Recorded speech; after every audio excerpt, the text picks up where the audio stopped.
ಎಲ್ಲರಿಗೂ ನಮಸ್ಕಾರ. ನಮ್ಮ ಕಲಾಸ್ ಕರಾವಳಿ ಕಿಚನ್ಗೆ ನಿಮ್ಮೆಲ್ಲರಿಗೂ ಸ್ವಾಗತ. ನಾವಿವತ್ತು ಮಾಡ್ತಿರೋ ರೆಸಿಪಿ ಟೇಸ್ಟಿಯಾದ ಹಲಸಿನ ಹಣ್ಣಿನ ದೋಸೆಯ ರೆಸಿಪಿ. ಇದನ್ನ ಹೇಗೆ ಮಾಡ್ಬೋದಂತ ನೋಡೋಣ ಬನ್ನಿ.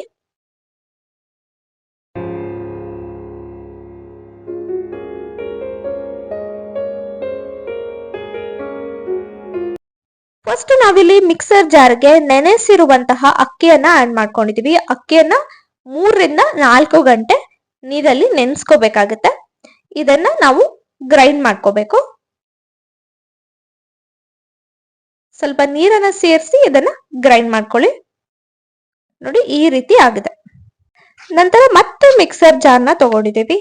ಇದಕ್ಕೆ ತೆಂಗಿನಕಾಯಿ ತುರಿಯನ್ನ ಹಾಕೊಂಡಿದ್ದೀವಿ.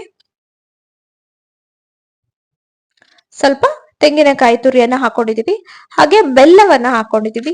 ಹಲಸಿನ ಹಣ್ಣು ತುಂಬಾ ಸಿಹಿ ಇದ್ರೆ ಜಾಸ್ತಿ ಬೆಲ್ಲದ ಅವಶ್ಯಕತೆ ಇರಲ್ಲ. ಸ್ವಲ್ಪ ಬೆಲ್ಲ ಹಾಕೊಂಡಿದೀವಿ. ಇದನ್ನ ಸ್ವಲ್ಪ ನೀರನ್ನ ಸೇರಿಸಿ ಗ್ರೈಂಡ್ ಮಾಡ್ಕೋಬೇಕಾಗತ್ತೆ. ನೋಡಿ ಈ ರೀತಿ ಆಗ್ಬೇಕು.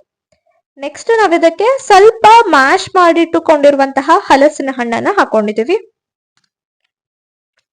ನಾವು ಆಲ್ರೆಡಿ ಇದನ್ನ ಮ್ಯಾಶ್ ಮಾಡಿದೀವಿ. ಇದನ್ನು ಕೂಡ ಗ್ರೈಂಡ್ ಮಾಡ್ಕೋಬೇಕಾಗತ್ತೆ. ಈಗ ಅಕ್ಕಿ ಹಿಟ್ಟನ್ನ ನಾವೇನು ಮಾಡಿ ಇಟ್ಕೊಂಡಿದ್ವೋ ಅದಕ್ಕೆ ಈ ಮಿಕ್ಸ್ಚರ್ನ ಆಡ್ ಮಾಡ್ಕೋಬೇಕು.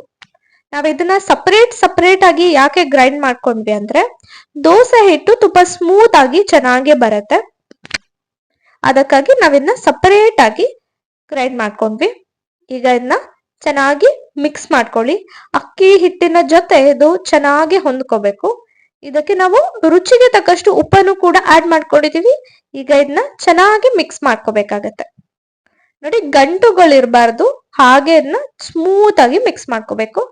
ನಂತರ ನಾವಿಲ್ಲಿ ಒಂದು ತವಾವನ್ನ ಇಟ್ಕೊಂಡಿದ್ವಿ. ಅದಕ್ಕೆ ಚೆನ್ನಾಗಿ ಎಣ್ಣೆಯನ್ನ ಹಾಕೋತಿದ್ವಿ. ಹಲಸಿನ ಹಣ್ಣಿನ ದೋಸೆ ತುಂಬಾ ತೆಳ್ಳಗಾಗೋದ್ರಿಂದ ಇದಕ್ಕೆ ಸ್ವಲ್ಪ ಜಾಸ್ತಿ ಎಣ್ಣೆ ಬೇಕಾಗತ್ತೆ. ಈಗ ಈ ಹಿಟ್ಟನ್ನ ಹಾಕೋಬೇಕಾಗತ್ತೆ. ನೋಡಿ ಸ್ವಲ್ಪ ಹಿಟ್ಟನ್ನ ಹಾಕಿ ಹೀಗೆ ತವಾನ ಆ ಕಡೆ ಈ ಕಡೆ ಮಾಡಿದ್ರೆ ಚೆನ್ನಾಗಿ ತೆಳ್ಳಗಿರುವಂತಹ ದೋಸೆ ಸಿಗುತ್ತೆ. ನೋಡಿ ಇದು ಈಗ ಒಂದು ಕಡೆ ಚೆನ್ನಾಗಿ ಬೆಂದಿದೆ.